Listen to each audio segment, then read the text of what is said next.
Does Exodus 7 verse 19 to 21 and Exodus 7 verse 22 contradict? In Exodus 7:19-21 it states, "The Lord said to Moses, say to Aaron, take your staff and stretch out your hand over the waters of Egypt, over the rivers, over their streams, and over their pools, and over the reservoirs of water, that they may become blood, and that there will be blood throughout the land of Egypt, both in vessels of wood and in vessels of stone."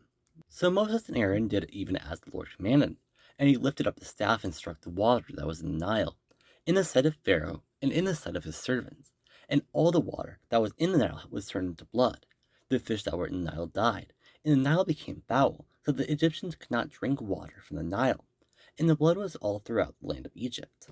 However, in verse 22 it states, "But the magicians of Egypt did the same with the secret arts, and Pharaoh's heart was hardened. He did not listen to them as the Lord had said."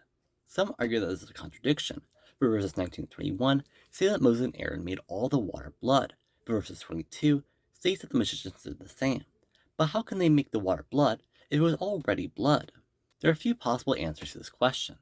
The most likely interpretation is that there was time between the miracles of Moses and Aaron and the act of the magicians. In verse 24 we read, "So all Egyptians dug around the Nile for water to drink, for they could not drink the water of the Nile."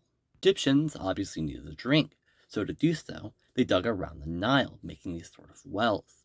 So it's possible the magicians used one such well to change into blood. As Elcott writes, the act of the magicians must have been a very poor imitation of the actions of Moses and Aaron. The two brothers had turned into blood all the waters of the river, the canals, the pools or lakes, and the reservoirs. The magicians could not act on this large scale. They could only operate, or seem to operate, on some small quantity of water, obtained possibly in the way noticed in Exodus 7 verse 24. On this they succeeded, so far as to satisfy Pharaoh, who was probably easy to satisfy, and perhaps so far as to satisfy the courtiers. They turned the liquid of red color, or by a sleight of hand substituted blood for it. The result was subjected to no tests. It was perhaps not even done in the presence of any hostile witness, but enabled the king to harden himself and refuse the request of the brothers. Poole also offers few interpretations, one such being that it could have been some sort of rain.